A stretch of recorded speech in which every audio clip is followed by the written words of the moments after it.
Guys, magkano nga ba yung sahod ko ngayon sa Facebook? Unang sahod ko ngayon sa Facebook, guys. Dahil sa pagpo-post ng video, pagpo-post ng text, pagpo-post ng reels, sa wakas nakasahod na rin ako. Balikan lang natin guys yung bago ako na-invite sa content monetization. So, na-invite ako guys sa content monetization ng Facebook 3 months ago. So 3 months ago na yon, ang daming nangyari. Sa totoo lang guys, sobrang hirap talaga makaroon ng views sa Facebook. Lalong-lalo na yung followers ko guys ay umabot lang naman sa 10,000 followers meron ako. So yung 10,000 followers ko, unti-unting nababawasan. Araw-araw nababawasan, maraming nag-unfollow. Hanggang nagkaroon na lang ako ng 3 months na followers, meron na lang akong 9,500 mahigit na followers.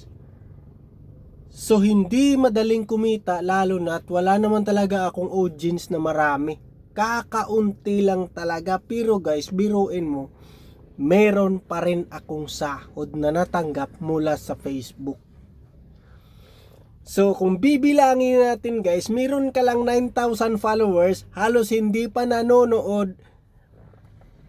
Ang views ko guys, kapag nag-post ako ng reels, hindi umabot ng 10. Hindi magkakaroon ng income yan kasi hindi umabot ng 1,000. Kasi sa Facebook guys, yung niya is 1,000 views, nasa 0.01. So masyadong maliit. Pero sa loob ng 3 months guys, umabot lang siguro ako ng mga 80,000 views.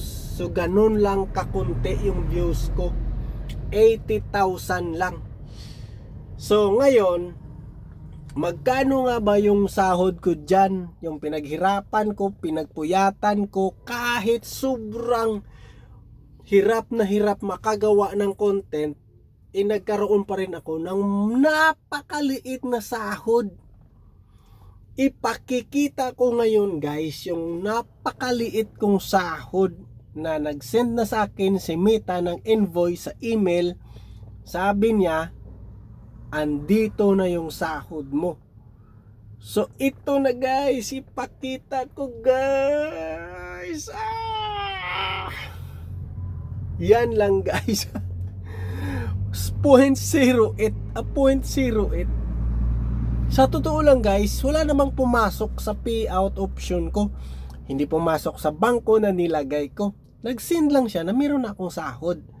Pinatunayan na mayroon akong matatanggap, pero hindi naman pwedeng ma-send yan. Yung 0.08, napakaliit, masyadong maliit yan. Nabawasan na siguro yan ni Meta, o kaya nabawas na ng tax. Yun lang yung sahod ko, napakaliit. Manifesting na lang ako guys, sana sa susunod lumaki na. Sana naman kumita na, kasi ang hirap magkaroon ng income. Sarili mong video, sarili mong gawa, sarili mong ikaw mag-isa. So ganun kasimple. So guys, kapag nagustuhan mo ang video kong ito guys, huwag kalimutang mag-subscribe para naman updated ka sa mga ganito kong video, at saka mag-like at saka mag-comment para naman maging updated ka sa susunod ko pang mga video. Yun lang.